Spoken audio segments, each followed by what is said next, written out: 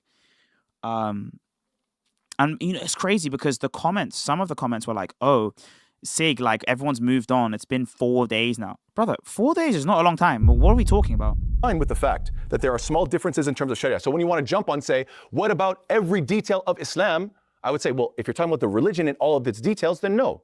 But if you're talking about the theology and how there is a progression, which you understand because you just said Moses was a Christian, which is completely anachronistic, right? But you could just say whatever because he's a Jew and he's a Christian simultaneously, and he's neither because he never used either of those terms. So what will we call it? What will we call it to submit yourself to one God?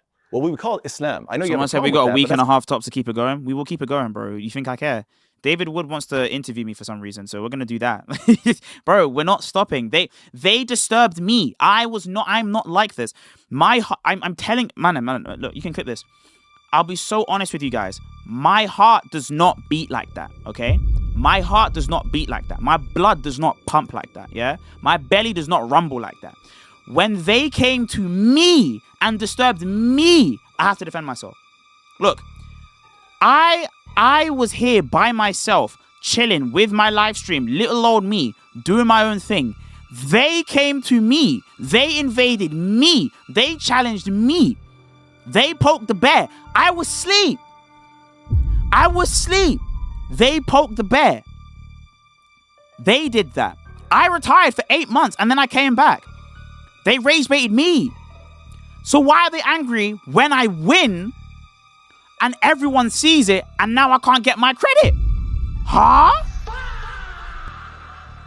Sorry? No, I deserve my credit. What are we talking about? No. I will continue. What do you mean? With respect, obviously, like we have a duty of professionalism, yes. But no, I will continue. And like I said, I'm not coming back for 30%. I'm coming for everything. Actually what it's called. It's called submitting yourself to one God, obeying him, being somebody who speaks the truth, gives charity, prays to God, works so that you can be a good person, favorable by God, and expecting Judgment Day. I got you. So why is this complicated? So watch this. I'll show you why it's complicated. Sure, go for it. The double talking. If I say, hey, if a man claims to be a prophet, claims to preach one God, claims to believe in prophets, claims to give charity, and claims to be preaching the truth, but the one God and creator of all things that they're appealing to is their statue in their backyard. Is that person a Muslim? Oh my goodness, you're still going back to this? Yes. You're still going back to this? Yes or no? If you are appealing to a statue, like Hey, a rock, thanks for the 99, man. I appreciate it, man. Thank you for the 99. See, I fixed the super chats on Streamlabs. Look at that. See, thanks for the super chat, man. Thank you so much. I would say that is blasphemous. But if you are using the term rock to mean not literally, but the thing you depend on, then it's fine. I said it's a statue. I said a statue. Right, it's a rock? A statue. A statue is made of rock, right? Sure, gold or it could be gold. Fantastic. Yeah. So I guess a little bit of clarification is required, isn't it? I said a statue. A statue is made of rock. Yeah, I definitely reject that God is a rock. And wait, you said God is a rock, Very right? good. So, do you want to clarify? No, everybody starts laughing. that's Unbelievable. Yeah. okay. Rage. Wow. Wesh. Wesh. Oh, lolo, wesh. Wesh, subhanallah. Wesh. Wesh. He's raging. Wesh. I've never seen a man this angry. Look at him. Oh, lo, lo, lo, lo, lo, lo, lo, lo. Wesh. Wesh. C'est Muslim. C'est Cristiano. Where's the rage bait? Where's the rage bait? Wesh. Everyone spam Wesh in the comments. Wesh. Wesh. Spam it in chat. Wesh. Wesh. Oh my goodness. No, look at him. No, no. Listen to what he said. Oh, do you want to clarify? No, Everybody starts laughing. Unbelievable. It's okay, Dr. Nasser. It's okay. Wesh. Wesh. There's no way a guy can come and tell me it's okay. I've just tried to address the fact that you man are mocking me to my face. I have a PhD. I have my credentials and I'm bringing an argument, and a man that's unqualified, that didn't even finish college, has come to me. He has no degree, and he's come to me and he said, calm down, it's okay. Wesh. And the fact, and not just that, he smiled. Wesh.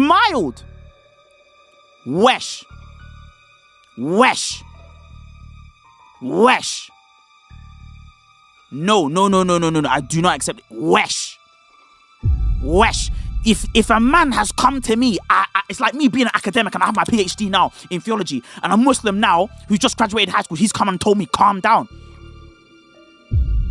Wesh. Rage bait. Wow. No, genuinely great rage bait. I love this so much. Wow. Let's really slow this down now. Let's really get like a real in real time in Guardia Spes. Want to clarify? No, everybody starts laughing. Unbelievable. No, he's not. Genuinely, he's lost his whole. Yeah. He's lost his whole mind. He's lost his whole soul. Yeah, man, nah, he's lost his whole soul. Oh, do you want to clarify? Oh my gosh. No, he's lost everything. Look at him. Look at what he's been reduced to, Wesh. Oh la la. Oh la la la la la la la la la la la. Oh la la, oh la la, oh la la, oh la la, subhanallah. Oh la la la la la la la la la la. Oh la la. Oh la la. The theme of the video is gonna be Wesh. No, everybody starts laughing. No, he's gone. Unbelievable. It's okay, Dr. Nasser. It's okay.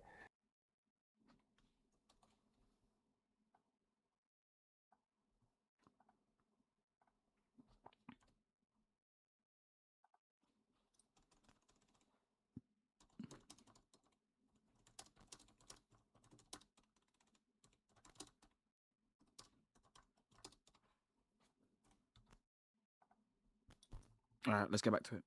So listen, if you're talking about, so you just said. So you don't want to do the David interview? Yeah, I'll do the David Wood interview. Yeah, if he wants me to get on.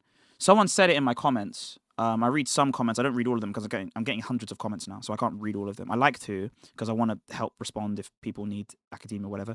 So I try to, but yeah, I don't mind doing David Wood. Pause. He's going to return his PhD for revoking it. Nah, man. Once you've got that thing, you've genuinely advanced like science. You've genuinely advanced like research. That no, if a person claims to be a prophet, claims to be preaching the message of God, claims to believe in other prophets, gives charity and does good to others, but yet the God that they're talking about is a statue they have in their backyard, whether it's gold or rock, it doesn't matter. A statue, you would say, no, that's blasphemous. This person is not a Muslim. Correct. This is why your definition of Islam or Muslim is, it means nothing. It means nothing because anybody can be a Muslim by what you just defined. But you would say, no, this isn't a Muslim because you have a specific idea of who God is. You have a specific Tell me what's my idea. Tell me what's my specific idea. Sure. The idea of God in Islam is the God who's not triune, He's a singular, he is a singular person in his essence. He does not beget nor is he begotten. He has no children in any sense. He is unlike his creation. You keep on ushering in any sense. No, that's what your Quran says. Oh, no, We dealt with that in 5:8. Would I date Cora if she became Orthodox? Yeah. No. No. Why? What are we talking about? That's disgusting. Why would you ever put like a content creator? Bro, she's a grown woman. I'm not. No. Don't put me in them kind of conversations, please. Respect me. Yeah. Respect me. Cause the bottom half is drip. Please. No, I would not date her. I would be a monk, to be honest with you. We dealt with that very clearly. You said no. You affirmed it. No, I didn't. I said that God recognizes that these people claim that we are the children. Just don't speak of her in that nasty way, please. Has anyone seen the, hey bro, respect me, please? Because the bottom half is drip. It's like, oh, you're wearing a jacket and a belly. Yeah? Please, guys, don't talk about people in that way. I don't care. Like, don't talk about that in that way, please. Because I'm not trying to think of that in that particular context. She just lost to me in the debate. Like, it's not like, bro. Like, no, bro. Wesh. Like, please, Wesh. Cora might be, nah, bro. No, we are not. No. Someone said Cora might be a baddie under the blanket. No. Oh my god. Oh my god. Yeah. Nah. No. No. Please, that's her particular vocation. So respect that particular vocation, please. She chose to do that. It's not like someone forced her. I think she chose personally to do that. God metaphorically, they claim that we are the beloved of God. And so God is telling them, don't attribute purity to yourself. But even when Christians say, aren't we all the children of God? Yeah. Can we all calm down? Aren't we all children of God? Muslims don't freak out and say, no, not in any sense. Because I know what you're saying, man. You're not saying it in the divine sense that there was a man that was actually God. You're saying, guys, let's chill out. We're all blessed be the peacemaker for the children of God. I would say, look, I don't use those terminology, but I totally get your point that it's a righteous man. Do you agree with that? Yes, I agree with it, as the Jews would. So you agree that a peacemaker is a child of God? In the Jewish, look at it. You're trying to usher. You're playing games every time. That? I agree that when the Jews speak, yes. Children of God. So in the sense of, because obviously, according to you, we're not talking about divinities, are we? We're talking about beloved people to God. Because obviously there's not a bunch of Jesus running around, right? Sure. So you're talking about righteous people. Right. Sure. So thank you for clarifying your meaning. And in that meaning, I got no problem because you were making it very clear. All right. So, thank you. So just to be clear, you are okay at affirming as a Muslim can affirm. Someone said could be a good hammer. We're not making Sig X Cora law. We're not making Jerome X Cora law. I'm stopping this now. Anyone that sends a super chat about Jerome X Cora law, we're getting banned. We're not making law around Jerome X Cora. It's not happening. No. I don't want that. She don't want that. No, bro. We're not making law around this act. No. We're not making law around this, bro. Wesh for that, bro. Wesh. We're not doing it, bro. I'm just putting a stop to this, please. We're not making law out of this, bro. We're not, bro. We're not shipping nothing. We're not shipping nothing. I promise you we're not shipping a single thing, bro. Please, stick to the args, bro. Stick to the args and decent rage bait. This is the kind of rage bait that makes a man go mad, bro. My mind, bro. Someone type Jakora, ban him now. Someone type Jakora, ban him now. Wesh, bro, we're not doing it. I'm being so serious, please. Please respect the opponents that we come across. We're not doing it. I'd rather be a monk than date that girl, please.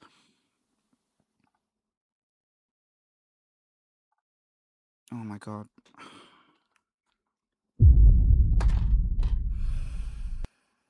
That's not what I signed up for when I did this.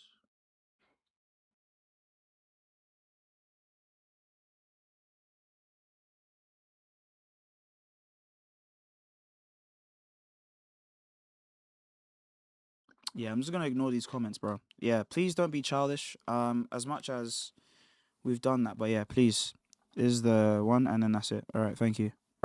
that Allah is their father in the sense that they are a peacemaker, so therefore they are a child of Allah? You gotta be seriously bored of him running these same circles when I've already clarified that the Israelites use that terminology and we respect So what they running use. from the question and we isn't no, hold on. Please may you, someone said, please may you define wesh. Okay, so the word wesh, right? So wesh can mean many, many things. Wesh can mean yo, it can mean what's up. It basically is the English, it's the French word for yo. If someone says yo, you can say wesh. Like ça va? Wesh. If something crazy happens, yo, wesh. Okay? If someone hurts themselves, oh, yo, I hurt myself, yo, wesh. Okay? If someone scores a goal, wesh. If someone scores a basket, wesh. If someone loses in a debate, wesh, right? Everything, wesh. So if any time this person gets rage bait, wesh. You understand? Every single thing is wesh. Yeah? I'm not wesh.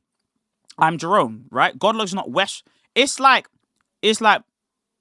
yeah, basically that. That is just wesh.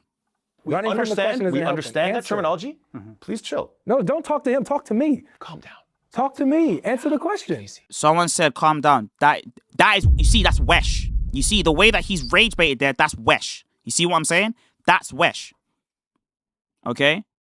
When he's gone, Habibi, like a man's gone like this to you in your face, done like this, like the monkey and the lion, like that. He's gone like this. That's wesh. You see what I'm saying? Like, he's gone to GodLogic and he's gone, Daddy, chill. Like, that's wesh. You see what I'm saying? That's wesh. So the fact that he's tried to rage bait there, we're now on 85. So is that a yes? Is that a yes? Are you gonna keep yelling? I'm just asking. Is that a yes? I need you to take a breath. He's chatting to him like he's gal. I'm sorry. I can't have a man chat to me like that. I'm too weak. I can't have a man chat to me like that. I'll be so honest. Like, genuinely, I can't have a man chat to me like that. With those dulcet tones in that way. No.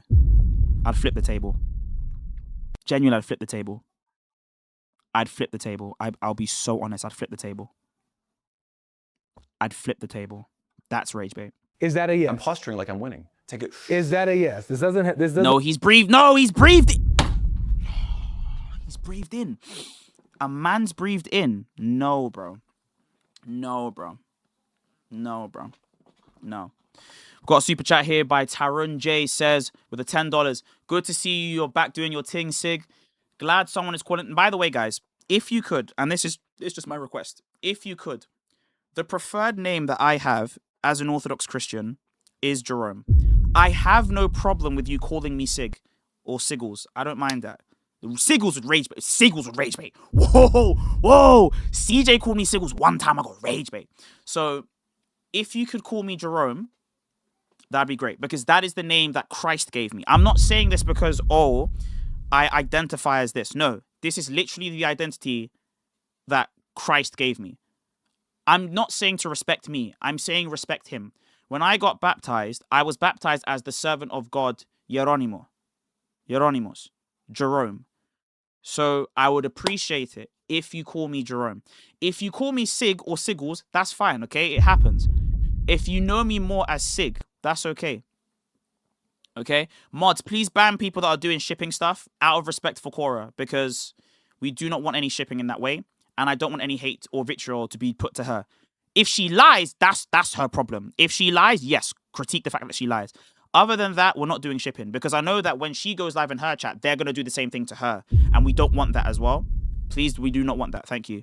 Good work, brother. You're making yourself look. This is embarrassing. Oh man, Who's a better rapper, Dave or Nux? Dave. so embarrassing. It is. So Okay. embarrassing. I love posturing. Is there Are you any done other? posturing? Is there Can any I other? answer? Can I answer? You your point? didn't. You're not answering. I You're didn't even respond to the rest of the super chat. Glad someone is calling out the fact that 90% of Dawah is deception and rhetoric. It's always tiring listening to debates with them for this reason. Yes, that's why we do it. But I personally like just doing academia and stuff. And you can check my streams. It's not like I'm just there like Muslim. Like, I literally focus on whatever I want to do. you're being weird. You can't stop. answer, You and then can't stop posturing like Yeah. you won. Just chill out for a second. I'm going to answer. Okay. JSig, you can call me JSig. You can call me JS. If you want to call me JS, that's fine.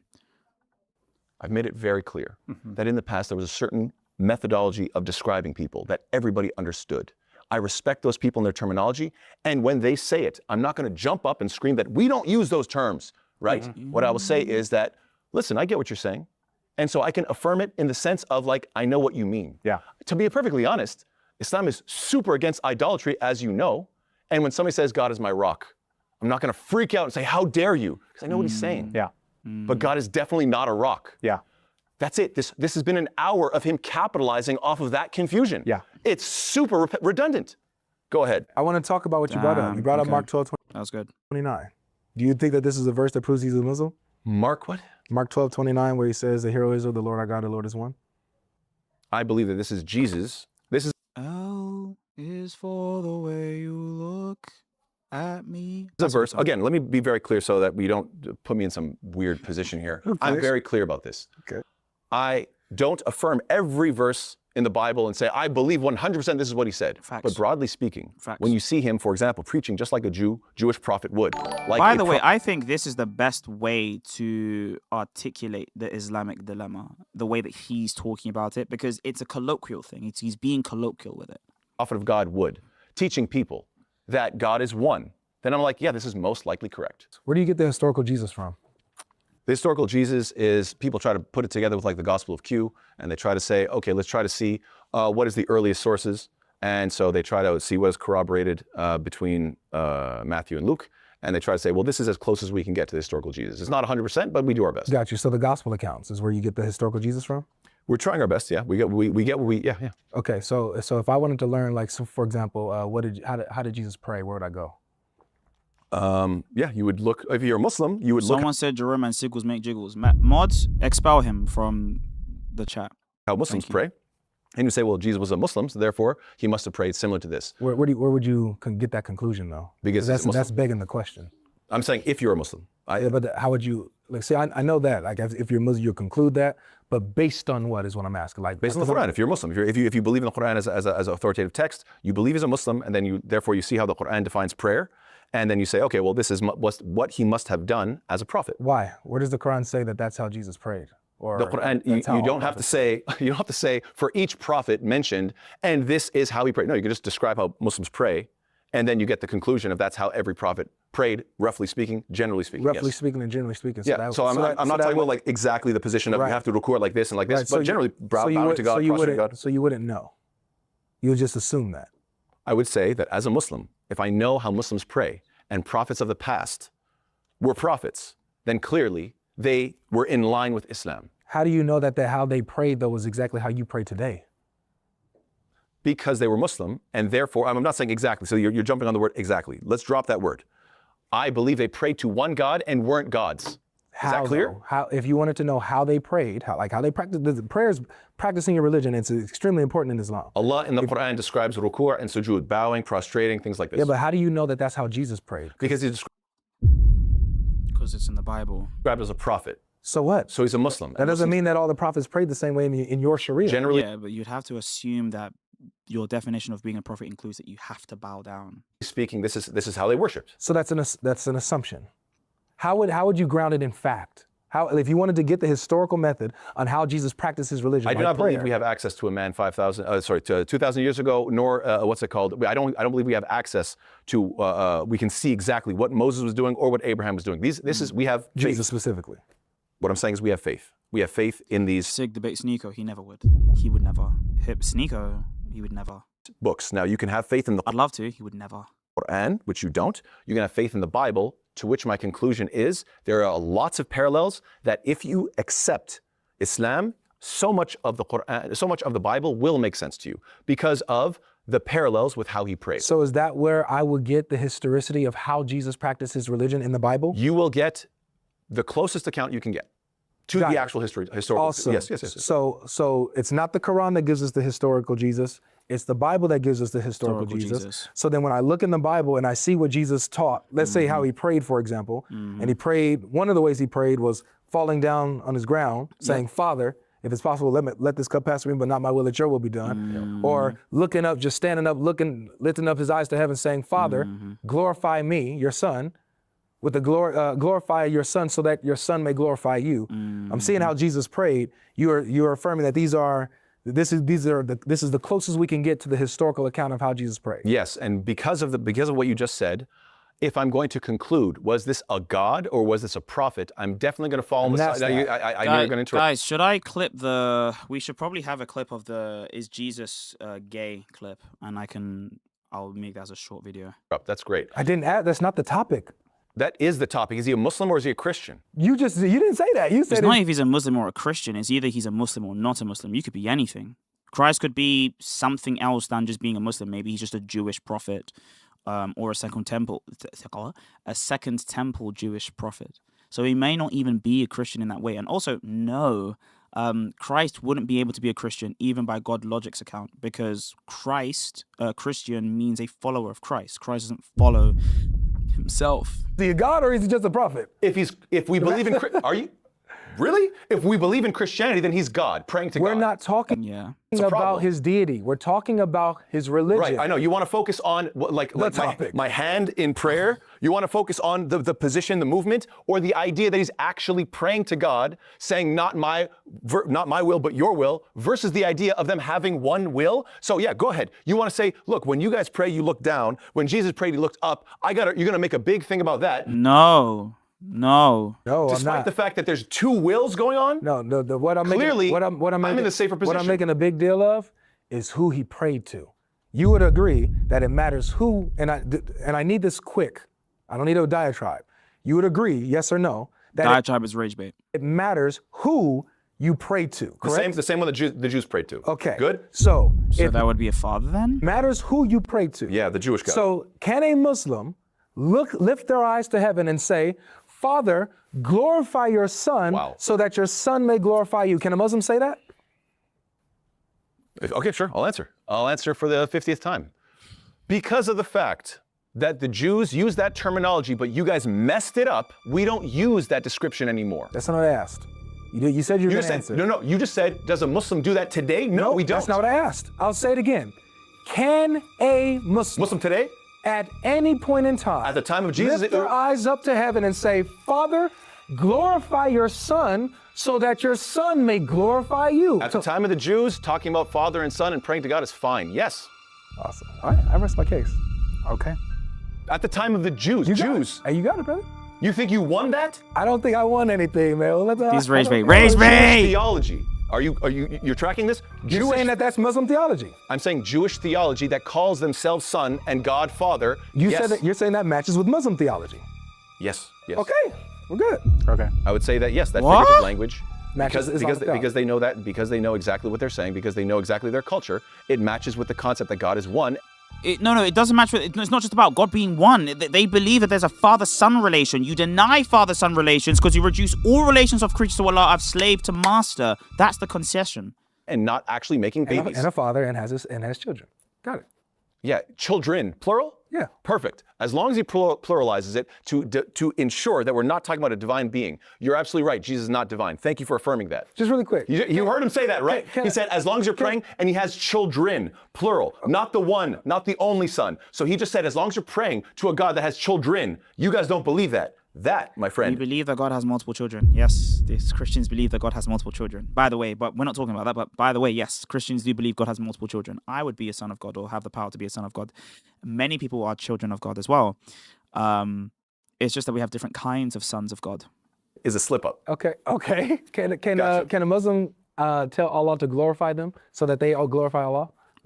Again, I don't affirm the wording of every word. Now, is it possible that God is So saying was it wrong? So was it wrong? that give me a high status? No, not high status. Yes. Can a Muslim? What's the word for at glory? Any point in time. Is doxa? I think he knows this actually. The word for glory Can in Greek. Is it Hold doxa? on a second. Hey! Everyone clap for him. Yo! W. What? Yo, he knew that one. Nah, that was sick, dude. What? I like that, bro. Yes. Yeah, man. Go you. You go. Way to go. Doxa. Yeah, man. Can any Muslim at any point in time tell Allah to Give me the doxa I had with you before the world existed. Yeah. You can't say that because you didn't have doxa before you existed. In order for you to have doxa or glory, you have to exist. glorify them so that they may glorify Allah in return? I just want to know what the word means. Can you answer that question? I'm answering you. If we're talking about the word doxa, which is the Greek term, is it a problem? You seem upset that I'm actually quoting the Bible. Oh, Rage bait! Ooh! Woo! Okay. Rage bait. Man said, do you have a problem with that? I want an answer to my question. I'm and then you answering can go ahead and do your thing. If you mean that I want to be somebody who is glorified in the sense of worship, no. Glorified in the sense of being a noble prophet, then of course there's nothing wrong with that, because we know that obviously the Prophet Muhammad sallallahu alaihi wasallam, Ahmed, the most praised one, and also even Ibrahim alayhi salam. I don't have the verse off the top of my head, but he says, "Let me be remembered fil akhirin." Let my name be remembered in later times. So this is talking about being somebody who is known through history, not for any sort of pagan or that would be time. So time is the word for, or in Attic Greek, time. I hate that one. Time is a word, or timi is a word that refers to the opinion that you have, or the honor and regard that this guy's talking about. And that's actually the word that appears in John 5:23. So the way that you are regarded or revered or honored. But doxa is a specific theological term which means opinion and belief. And what they're saying is glorify me specifically with the attribute of glory that I used to have with you. Now, if I just open up John 17:5, I'll show you the difference between timi and glory and doxa. We actually say doxa in our apologia. If you actually hear the apologion for Saint Jacob of Sevilla that I play sometimes, you will hear the word doxa appear again. Doxa doseth thavmas dosanti, for example. Doxa doseth thavmas dosanti, doxa do energundi diasu. Pasi amada.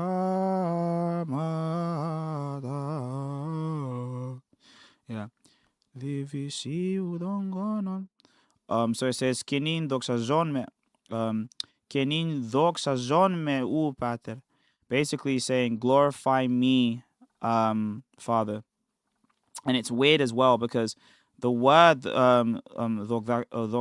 doxazo basically means to have you honor, to have glory, but it really means the action of glorification. So it's not just like having specific honor, but it's specifically the action of ascribing glory to someone, to extol or magnify. Now, it's a term of adornment. You know, you're wearing something, or to have your dignity. And so if Christ says, give me this dignity that I used to have, that means his dignity used to be given to him. So there was a point in time before this point in time where Christ had dignity. And that dignity was either left as a prerogative for a time, and he would take that divine dignity back. Now, timi is the opinion that someone has. So you could have an opinion of someone, but not have the dignity as well. For example, God the Father never lost his glory. Okay, God the Father never lost his glory, right? However, there are people that did not give him the honor and respect. So the timi as God. For example, pagans. Pagans would not respect God, so give him timi, but would give him but God would have doxa. God would have doxa, but he would not have the timi ascribed, because there were people that just didn't worship him. However, when you have, for example, Jesus Christ, not only does Jesus Christ not have his timi, his opinion, because he's a human, but he also left his doxa, meaning his divine dignity with the Father, the prerogatives that are associated with that. Now, he always has his divine dignity in as much as him through being God and the one divine person through being able to actually express that as in his humanity. For example, in the Transfiguration, he still has that. However, the doxa also comes tied with specific prerogatives as well. And those prerogatives he leaves with the Father. And so those prerogatives, by leaving them with the Father, he says, I want them back. But if he wants them back, that means he used to have them. So he's not just saying, Father, give me a higher status, like a status I didn't have before. But what Christ is saying is, give me the dignity I used to have. Before the world existed, I had this particular dignity. Give it back to me. And the reason and the way that he's going to get that dignity back, and one of the ways, is when God gives him judgment. When he gives all judgment to the Son, so that all people may honor the Son the same way that they honor the Father. Let me just go back. Boom. idolatrous ideas of being a god or hypostasis or anything like this, but rather being a prophet that is remembered, setting a good example so he can get that. Okay, and then last one. Sadaqah al-Jariyah. Can you affirm, because the next line says, you have given him authority over all flesh to give eternal life to all you have given him. Can a Muslim claim at any point in time that Allah has given them authority over all mankind, over all flesh, over all creation, to give eternal life to them? Perfect. Thank you. Now, can I answer? Please, it's a simple yes or no and Go expound. ahead, man. Thank you. I will. So, no, I do not believe that God is going to give all authority to a man. That's not what I asked. Didn't you just ask that? I didn't ask if you Rage believe bait, that rage God bait, is rage going bait. to do this. Or he I did. asked, let me be clear with my question again. Can a Muslim at any point in the It's the me, right? So look. The accent is on the ether. So on the either. So you would say the me. And yes, it sounds like dimmy, yes. But that's because if you're a Cypriot or a Greek, your T's or what's the word for T in Greek? I forget.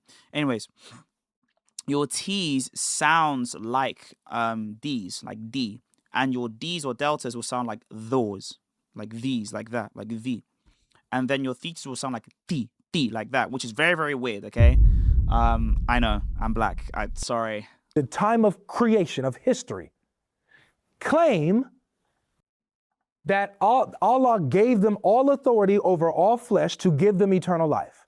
No. Thank you. Now can I answer? So Jesus is not a Muslim. Now can I answer? You just did. Jesus is not a You Muslim. really don't want me to talk, do you? Just expand, please. Go ahead, expand. Thank you for letting me. yeah, He yeah. doesn't want me to. I understand. If Jesus is God, can he be given all authority if he is God? Well, yeah, exousia is a different thing as well. And so now we're getting into something that is out of the nature or out of the substance, which is what people say. Who can forgive sins alone but God alone, for example. But if we go to I think he's referring to Matthew 28:19. Let's pull up Matthew chapter 28, verse 19 as well and do just a quick analysis of Matthew 28:19.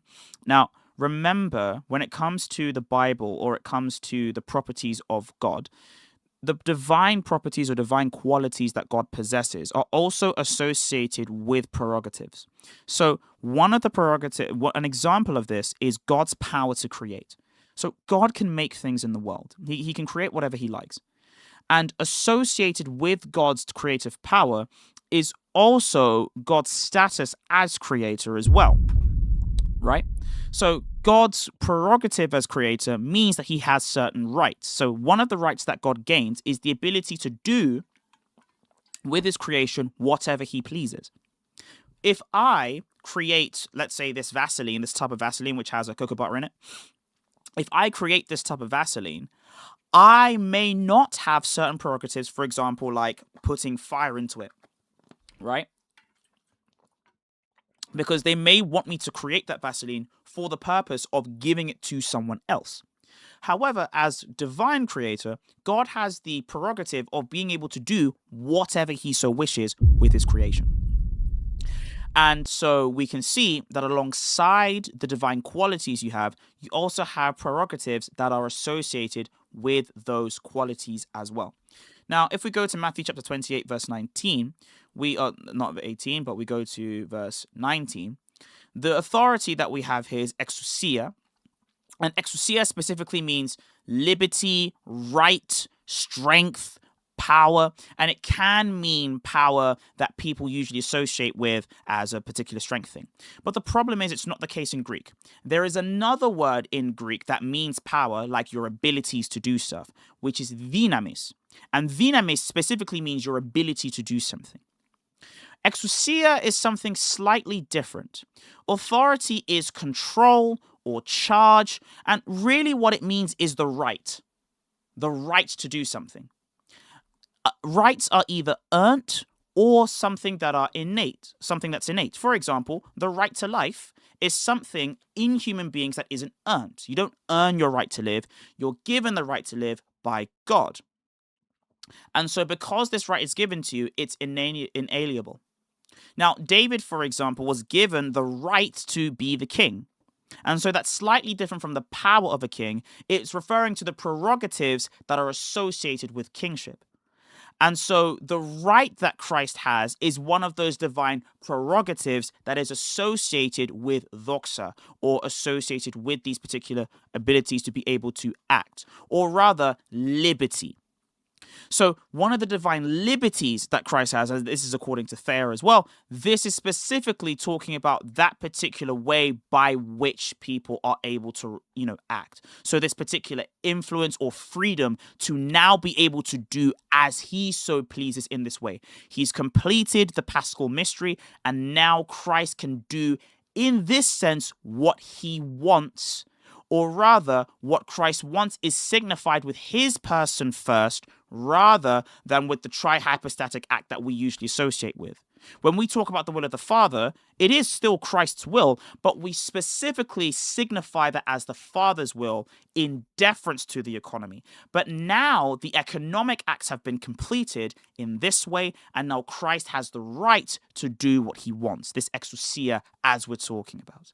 So this prerogative is given. Now, the same thing can be done for God. When someone says this is to the glory of God alone, right? God may be all in all. Now, that doesn't mean that God doesn't reign over everything right now. Of course he does. But the particular free right that God has to claim that particular thing can only happen if all people acknowledge that. And so in this way, God has this freedom as well. That doesn't mean that God's restricted. That doesn't mean that God's limited. But it's the same thing as being the king of a country and none of your subjects recognize you. Well, what good is it for you to claim to be king if none of your subjects recognize you as king? So the liberty and freedom of kingship is also commonly associated with the people that are your subjects. And so Christ, even though he had the dynamis, he did not have the exousia because nobody actually acknowledged Christ's rights. Now people do.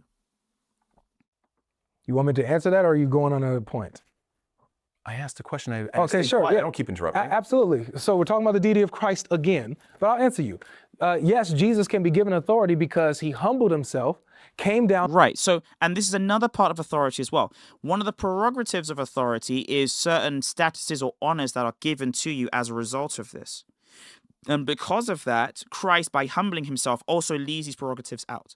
Took on flesh, handled his business on earth, and is now, as the humble servant of the Father, Gets his rights back, yes.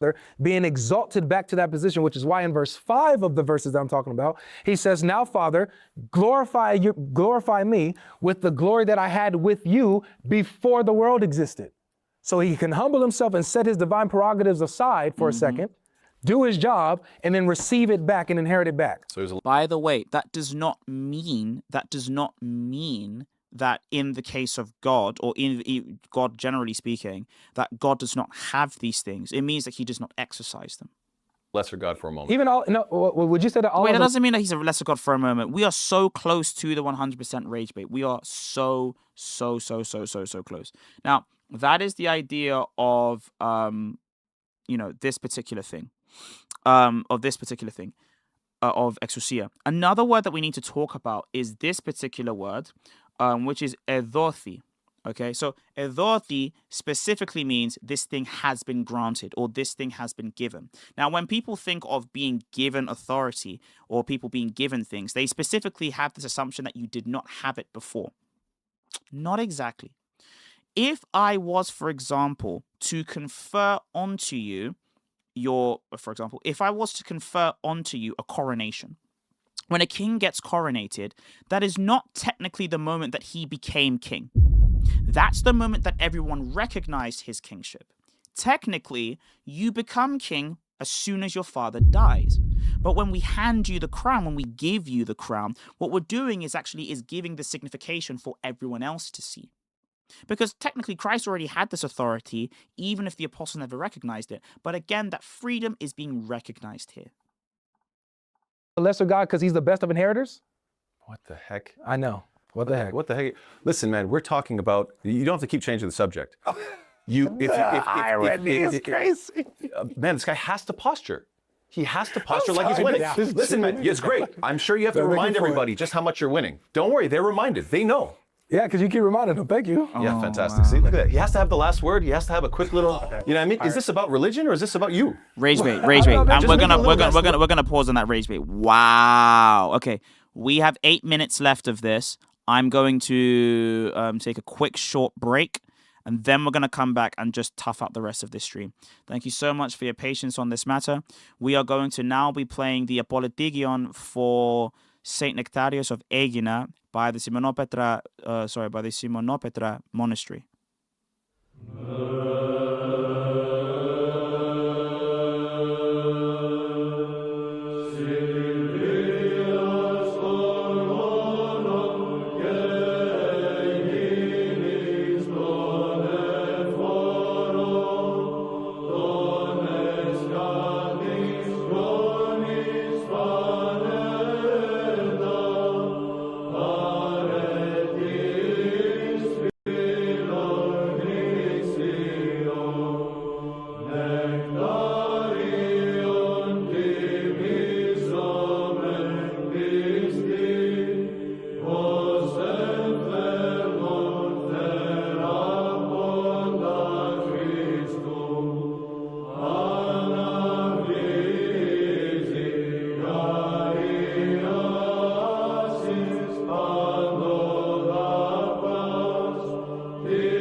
Just a little less about you. Yeah. So, if the scene is Jesus praying to God, Mm-hmm.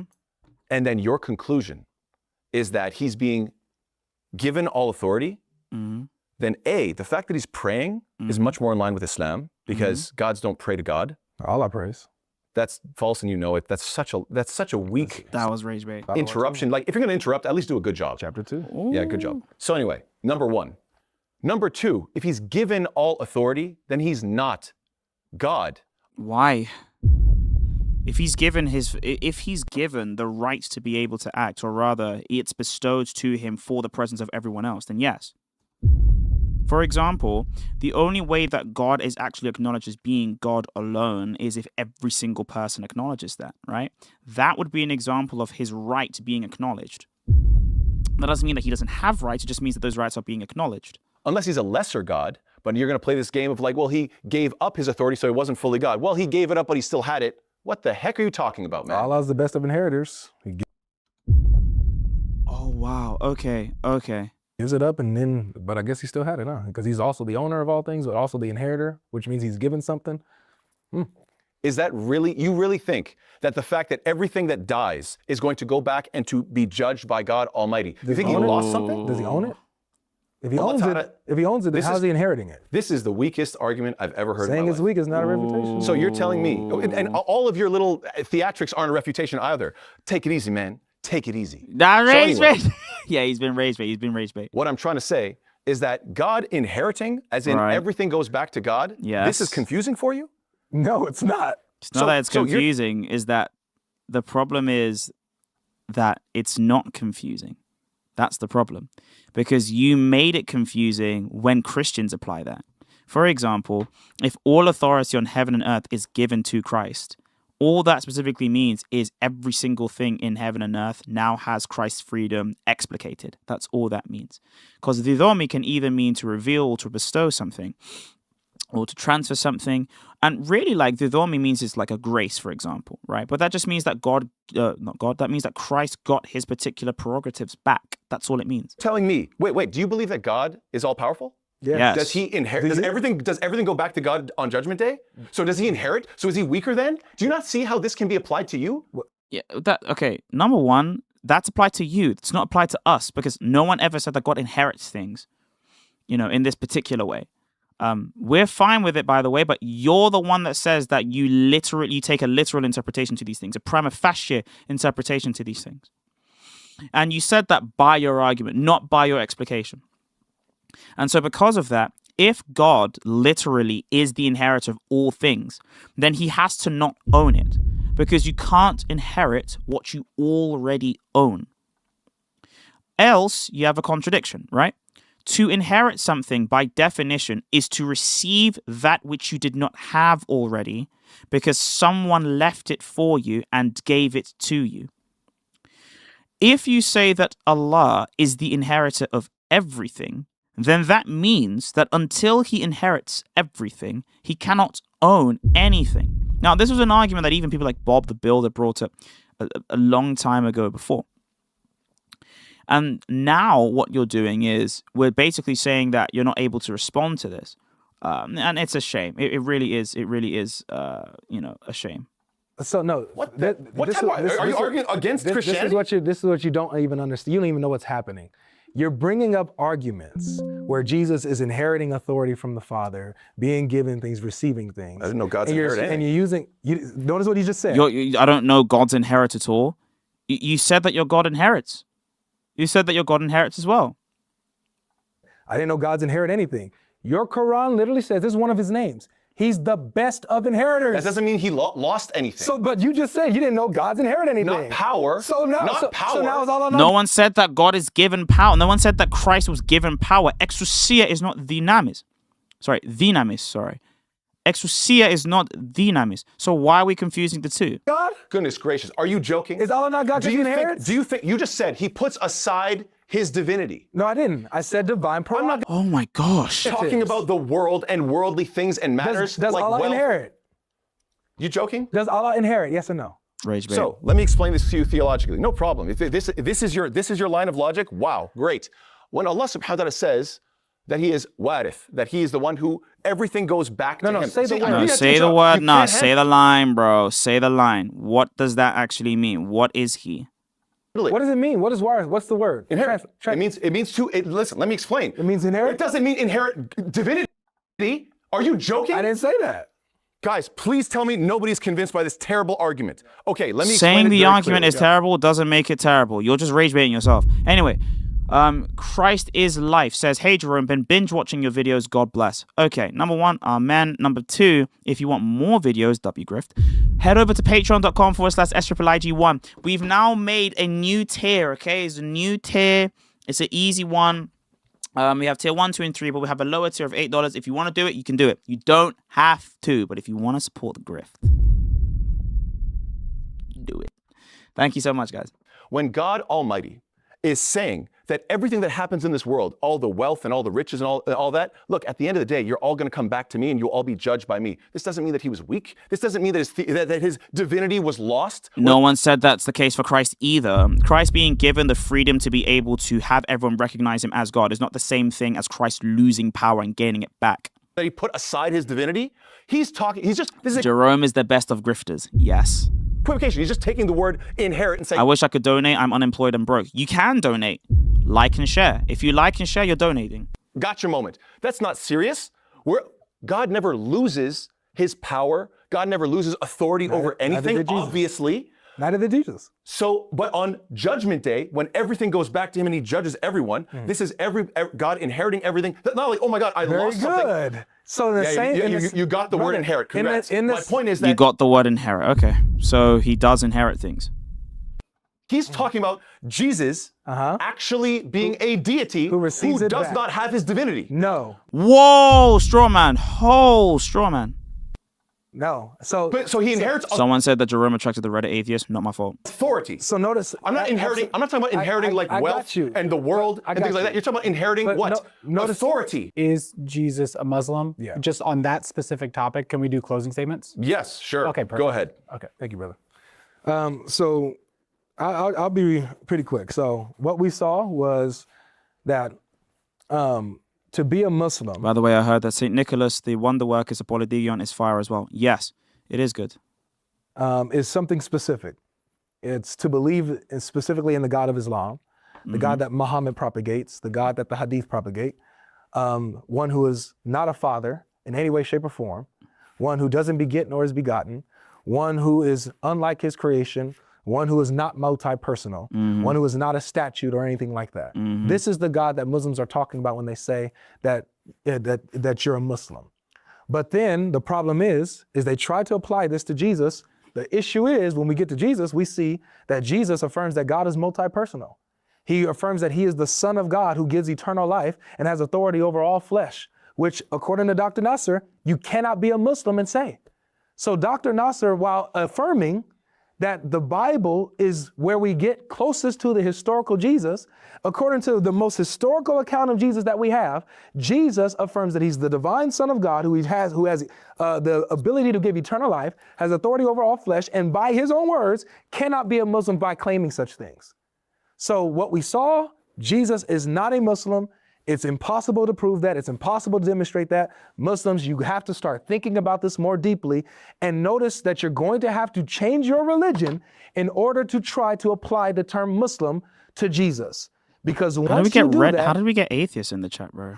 Guys, this is a Christian chat. Where did we get atheists from? you're now going to flip-flop on your Aqidah. You're going to flip-flop on what you believe about Allah. You're going to ascribe to him names that he never ascribed for himself, which in chapter 7 it says to avoid those who deviate from his names. Chapter 7 verse 180.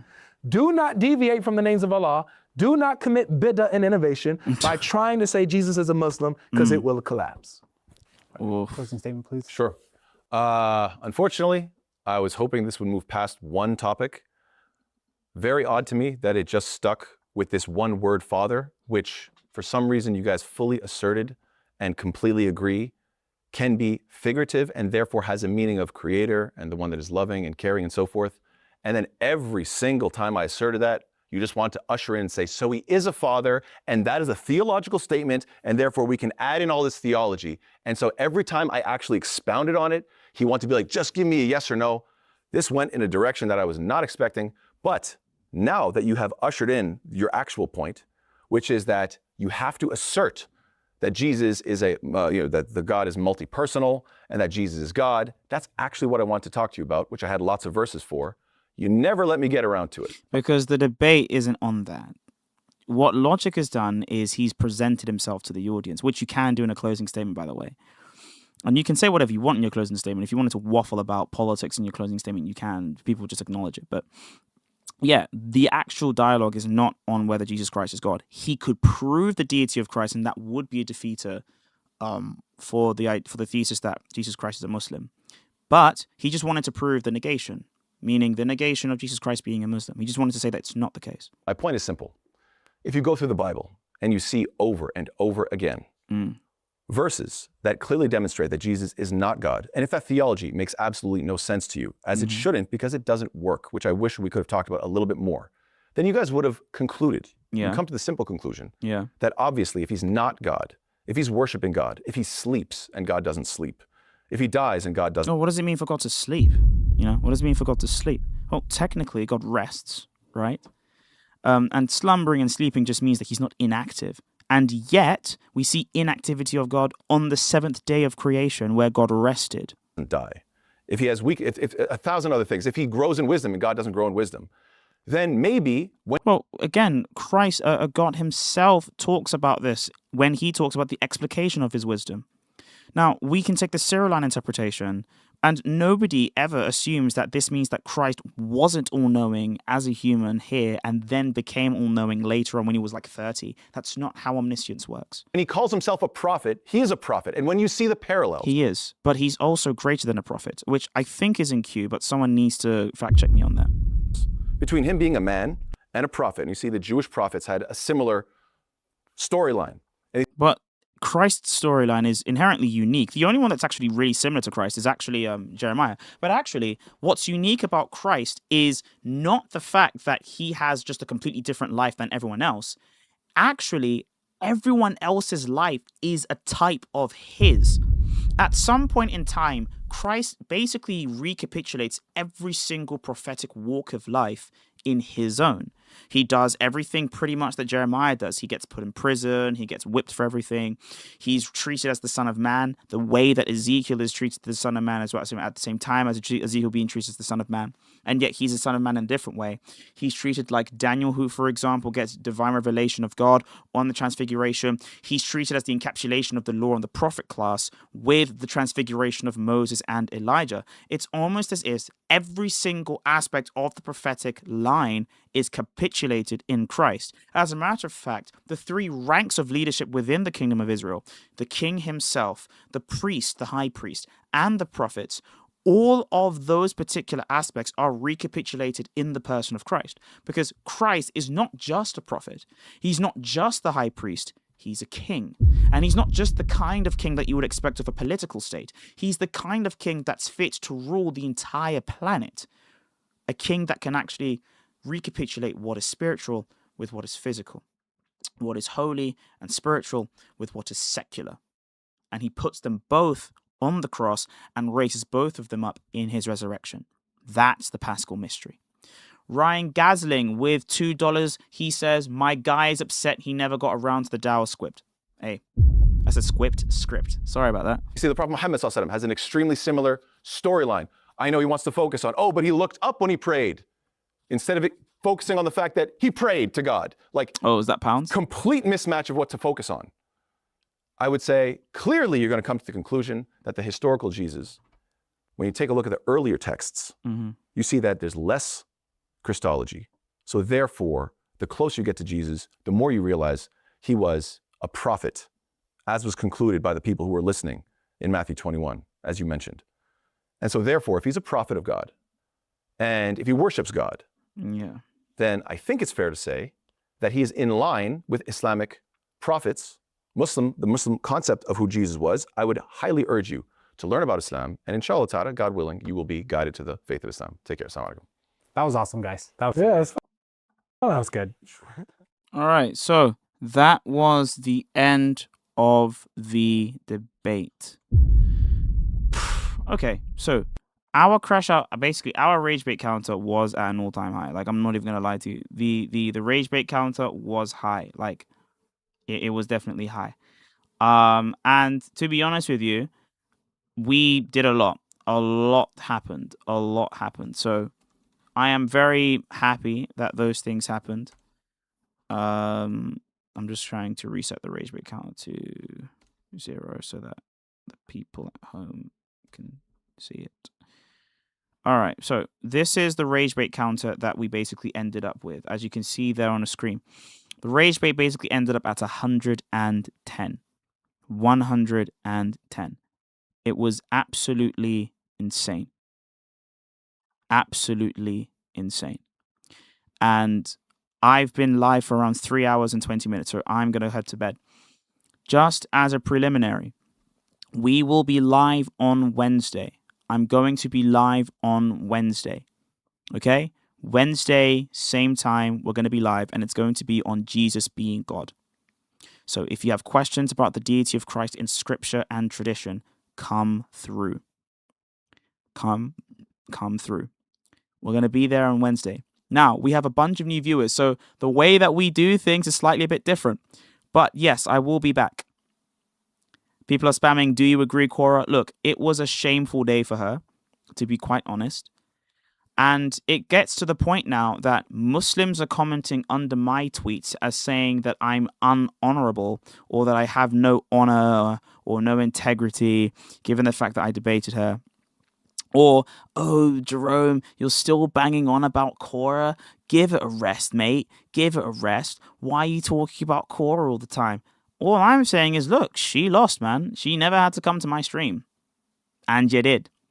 And so we might even do invasions one day. We might even do invasions if it is sustainable. So thank you so much for every single person that was helping out with the streams. Thank you so much to every single person that was helping out with the super chats, that was helping out with all of the content. Thank you so much to everyone that was basically supporting. Thank you so much to everyone that was doing our thing. Thank you, guys. We're going to head off now, and we're going to be live back on Wednesday. We're going to be live back on Wednesday. And don't forget, we're always going to be reviewing debates. There's always going to be debates that we're going to review, and we might even review them live as well. And I'll make sure that we're still pumping out good content. Everyone head over to Lights Live. Everyone head over to Lights Live. That's what we're going to be doing. Head over to Lights Live, please. But yes, on Wednesday, make sure you guys are back here. We had 300 people in here, which is crazy. That's a new spike. Let's keep going, and let's keep pushing the numbers up as well. Head over to the Discord server. Follow all of the links into the description as well. Thank you so much for everyone's time. Thank you so much for everyone's effort. Thank you so much for everyone's grace and love and mercy on this live stream. We really do appreciate you guys. Thank you so much for being here as well. We're definitely going to be having more formal debates as well. We just have to make sure we can get those people to actually agree to them before they know who I am as a person. So if you want to see me formally debate with a content creator that's actually public, a big public creator, get me to know, because we are grifting. Okay, we are grifting. If you want me to do it, let's do it. If you want to talk about the deity of Christ, things like this, we will do so. Take care, guys, and may you please pray for me.